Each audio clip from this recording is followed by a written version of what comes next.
Welcome to episode 7 of the 15-Minute Coffee Podcast with Brandon Salazar, your go-to destination for expert perspectives and valuable insights from the world of business. Today I'm here with Brittain Ladd, an industry professional in strategic consulting and as well as logistics and supply chain. Before we get into the questions, I would like to thank Mr. Ladd for being a guest on the podcast. My pleasure. I'm glad to be here. Thank you. So let's start with, tell me about a little bit about your early life and early career that led you to where you are today.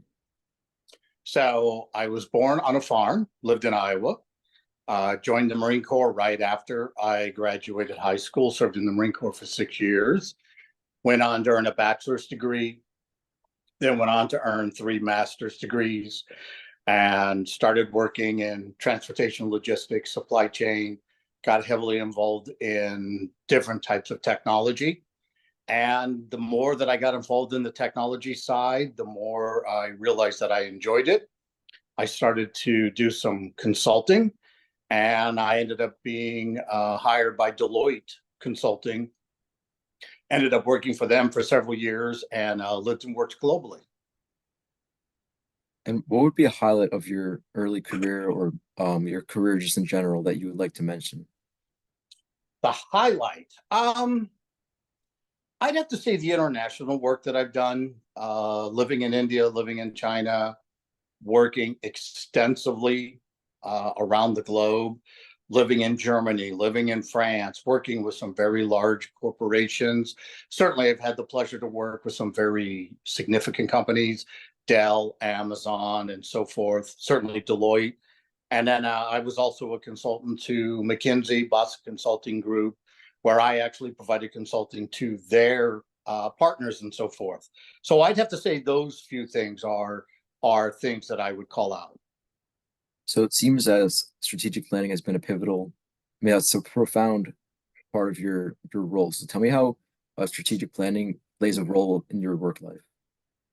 So strategic planning, how I do things is I actually created my own methodology. So you learn certain types of strategic methodologies when you work for consulting firms.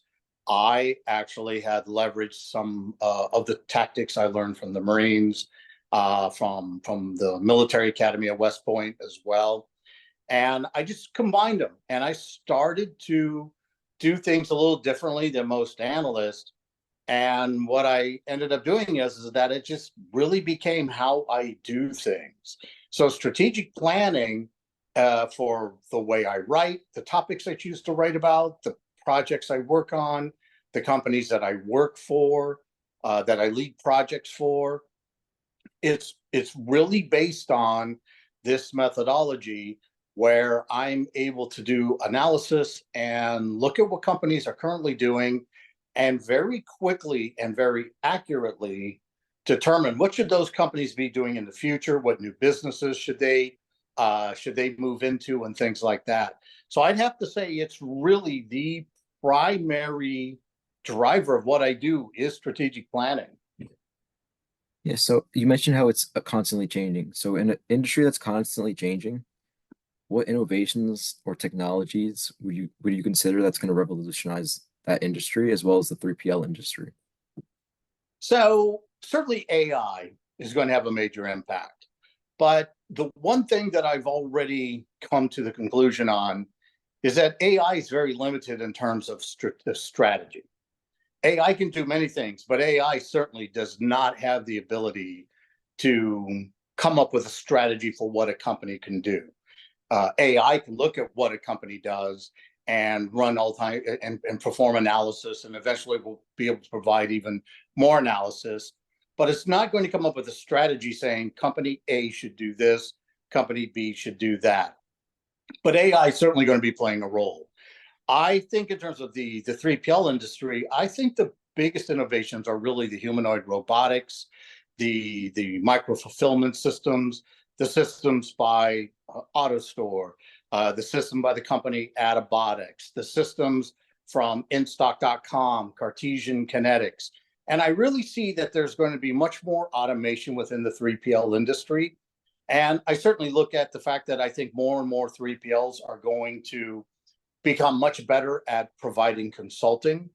and doing a better job of providing analytics and analytical services. So I think those are the things that are going to have a major impact on the 3PL industry. But what will have the biggest impact on them, frankly, what's going to have the biggest impact on logistics and supply chain really is what we're seeing from Shein and from Temu, the two Chinese companies. They're changing the game and how logistics are performed, how supply chains are managed, how products are delivered to the customer. And I think that's going to significantly impact third-party logistics companies and retailers and so forth, to force them to have to change what it is that they do, because Temu and Shein are increasing the speed of everything that they do. That velocity is really driving the industry to a new level that we just haven't seen. And so talking about Sheen and sorry, the other company you mentioned was Temu. Temu, yes. Temu. Do you think that the fast pace that they're moving at and then the innovation that they're implementing to their business plans and everything, do you think that they're gonna completely take over their competitors as a major company? Well, so their competitors would be, say, Amazon's a competitor of both. So will Shein and Temu take over Amazon? No, they wouldn't do that. But Shein and Temu are having a significant impact on other retailers. And so what I'm anticipating is that we're going to see Temu expand into more categories that companies like Wayfair, Wayfair, the online furniture company. I think we'll see Temu expand more into furniture, home furnishings, electronics, and so forth. We're going to see Shein, which does fast fashion. Well, I know for a fact what they're working on is opening up their own facilities in the US, storing inventory, and they're going to actually operate more like a retailer. But they're also going to complement that with their fast fashion. So that can have a significant impact on many different retailers. But what it can do is, it's not necessarily they have to overtake. They don't have to become as large as an Amazon or Target or something like that. But what they can do and will do is that they're going to drive a tremendous amount of business to their new model. And that's what's going to have a significant impact on the future of their company, and have an impact, a negative impact, on other retailers who aren't able to adopt that same type of a model. Yeah. All right. So let's change that. Can you talk about a pivotal moment or decision you made in your career that significantly impacted your trajectory to leading you where you are today? So in 2013, I was completing my third master's, and I wrote a research report on the global grocery industry. And as I was doing the analysis, I decided to expand it. And I said, I'm going to include Amazon in this report. And as I wrote the paper, as I wrote the research paper, I had the good sense to say the following. I believe that Amazon will never be a major player in groceries without physical stores. And I strongly recommend that Amazon acquire either Whole Foods, Sprouts, or H-E-B. And H-E-B is a Texas-based privately owned grocery retailer. Now, when I wrote that report, I sent it to the media, I sent it to people who work at Amazon, and everyone said I was an idiot for writing that. The people at Amazon laughed, because they said, we're Amazon, we're online. We will never, ever own physical stores. But I knew I was right. Matter of fact, I would have bet my life on it that I knew that that report was accurate. And so I kept pushing it. And when Amazon recruited me from Deloitte and I joined Amazon, the first thing I did was hand out that report to other executives. And I was assigned to work in the grocery part of Amazon. And I said, you must make an acquisition. There's no other way around it.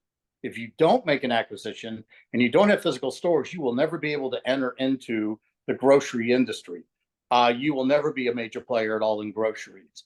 And a lot of people at Amazon, again, thought it was a silly idea until they really started to do the research, and until they really started to pay attention to the research I had done. And what they come to the realization of is that I was right. 65% of consumers wanted to shop in a grocery store. So a company like Amazon that had no physical stores would never compete. And that's what ended up driving Amazon to look at multiple acquisitions. And they ended up choosing Whole Foods. My recommendation wasn't just Whole Foods. I said to Amazon, if you acquire Whole Foods, within 2 years, acquire the retailer Target, and then open up Whole Food stores inside each Target store. And that's something that Amazon did not do. They regret not doing that. But because of the fact that I wrote the report, that I stuck to my guns, I really kept talking about this report, why I believed I was right, and having a willingness to be a thought leader in the grocery industry, in retail, in supply chain and logistics. That's what's really helped me the most. I'm popular and I'm well known because of everything that I write. I write on LinkedIn, I write articles for Forbes, and I'm always complimented on the fact that I tell things the way they are, that I don't shy away from sharing my opinion or speaking the truth. And so I'm grateful that I did that. I'm grateful I wrote that report, but I'm grateful that I served in the Marines for 6 years and I have absolutely no fear at all of sharing my opinion and being someone who says things that may be unpopular. But because of the methodology I use to do research, I also know whatever I recommend is more than likely going to be accurate. So would you say that your research was pivotal to the Amazon expanding into physical stores? Oh, 100%. As I wrote that report and it became public, I had posted it on LinkedIn in 2015. Amazon acquired Whole Foods in 2017. And the New York Times, a reporter from the New York Times found my report and they started to use it for several articles questioning why isn't Amazon opening up physical stores? And they said, look at this article, look at this research report that someone who works at Amazon wrote. And the press picked it up. The New York Times wrote about it. Other members of the other media outlets wrote about it. And I started to get interviewed a significant amount of times. And it led to an awful lot of discussions external to Amazon about why isn't Amazon in physical grocery, but more so it led to lots of discussions internally inside Amazon about why Amazon needed to be in physical grocery. And I'm still actually supporting teams from Amazon today where I've been recommending to them that they need to get into robotics. I won that battle. A lot of people at Amazon didn't want to do that, but they finally accepted I was right. And they're starting to test robotic systems. I've been pushing Amazon to create what I'm calling Whole Foods Plus, which will be a Whole Food store that gives you organics, plus your Coke, your Pepsi, your Tide, your Hershey bars, and things like that. 70% of Whole Foods customers leave the store to go to another retailer to finish their grocery shopping. And primarily they go to Walmart.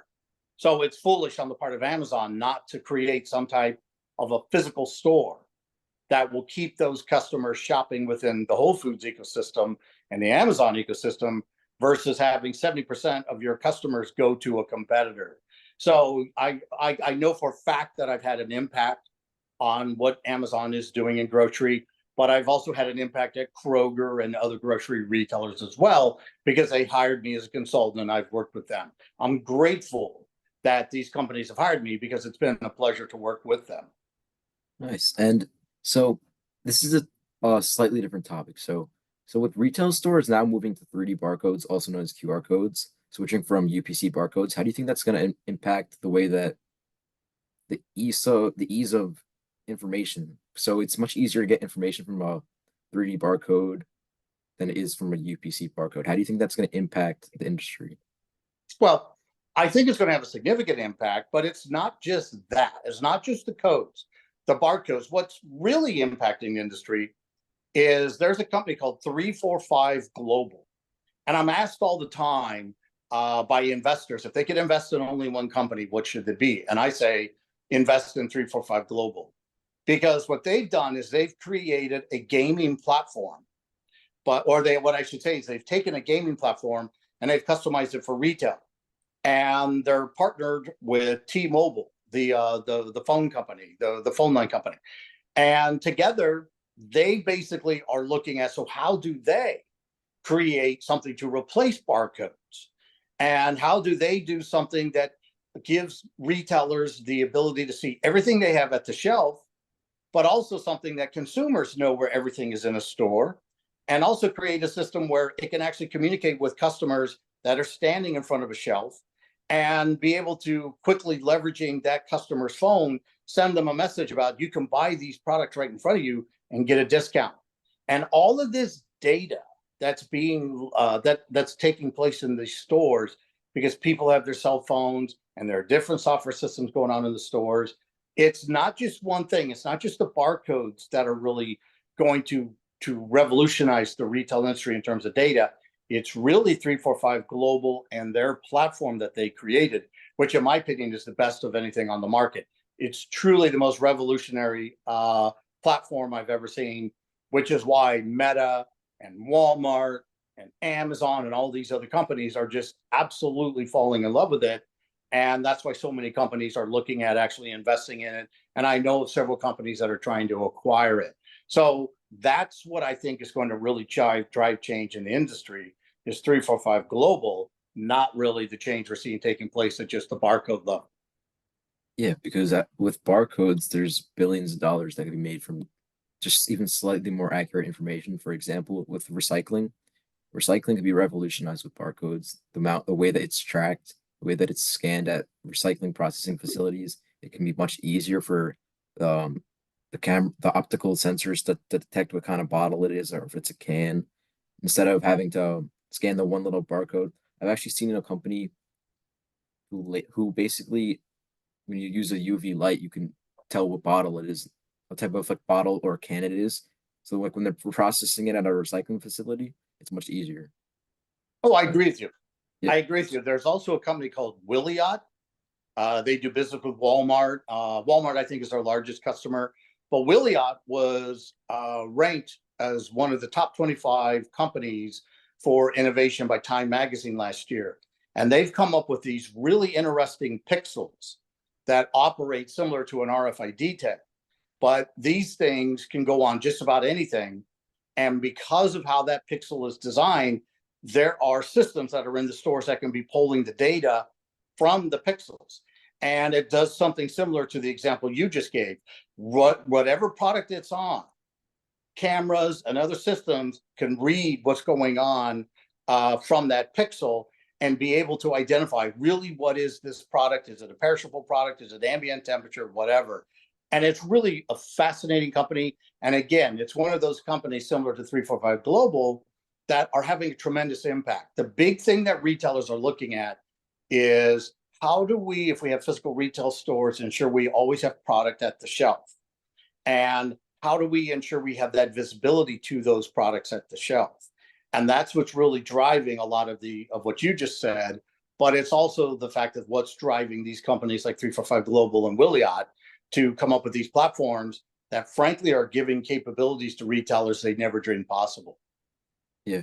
All right. And with the last question, what is your favorite part about what you do? I'd have to say solving the problems. I'm contracted by companies in different industries, mining companies, oil and gas companies, government agencies, and so forth. And I'm asked to solve very challenging questions. And that's really what I'd have to say I enjoy the most because I'm often asked to solve a problem where it's presented to me as we don't think there's an answer for this. We don't think this problem can be solved. Or we have something that's taking place in business or the military, politics or whatever, and we don't think there's a way to affect the outcome, to change the outcome from where we believe it's going. And I say, no, that's false. I say, let me take a look at it. And I said, I'll leverage the methodology I use and the type of research I do. And I said, let me really take a look at it. Now, I can't solve everything. It's not that there are times when it's not that I'm giving a problem and I say, sure, I've got it. And every time I solve it, I'm not saying that. But what I am able to do is that I've never been given a problem where someone said it can't be solved, where I haven't been able to say time out. Here's something I think that we can do, or here's a different way to look at the problem, or here's a way to restate the problem. And by doing that, this is how we can really change the outcome to a way that's really that's going to be changed in a way to what the company that's hired me is really looking for. So I'd have to say that's probably what I enjoy the most. Yeah, and what skill set since it seems that you're covering a variety of topics, what skill set would you find to be the most important to just solving the problem? Number one, for those of you who read what I write on Forbes or at BrittainLadd.com or on LinkedIn, I always use two phrases. Number one is think big, and then second is crush all assumptions. And I have to say, crush all assumptions is absolutely the most important phrase that I use. And what I mean by crush all assumption is if somebody says, there's no way, there's absolutely no way that you can take a car and profitably manufacture it, and that car is going to be a robo taxi, but it's not going to be an EV. It's going to be a combination of a hybrid motor, and there's just no way you can do something like that. And I say, well, you're already structuring the problem in such a way that it's guaranteed to fail. So I just say crush all assumptions and really step back and say, so what is it we're really trying to do? We're trying to make a profitable robo-taxi. We're trying to make an electric aircraft. We're trying to make a humanoid robot that has the ability to reason on its own and can start itself in the morning, walk itself to where there's work that needs to be done, complete that task, and then return to its workstation. I mean, those are the types of things that I'm asked to solve. And I say to companies, crush all assumptions that these things can't be done. And I think that we're in this really interesting period in our history as a country where we have AI. I think it's going to lead to another industrial revolution. But more importantly, it's going to lead into a revolution of the impossible, meaning AI is really going to challenge our thinking on what is possible. And I always say to companies who reach out to me about projects to AI, I say, crush all assumptions about AI. AI is an infant. Nobody knows exactly how this is going to turn out. So let's not try and hire me to do a project where you're already limiting what you think AI can do. And instead, let's just simply answer the question, what is it you want to accomplish? And then from there, let's figure out how we would do that, which may or may not include AI in its current form. Yeah, I think definitely keeping it simple could definitely be pivotal to actually solving the problem because a lot of times it's just overthought and overlooked when it might just be a simple problem that needs a lot of thinking. Correct. All right, and that wraps up the episode 7 of the 15-minute coffee podcast with Brandon Salazar. We hope you've enjoyed gaining insights from our guests and exploring the world of business with us. Don't forget to check out our podcast on our social media at the 15-minute coffee podcast on YouTube and Instagram for upcoming episodes. Until next time, stay curious and keep learning. Thank you. Thank you.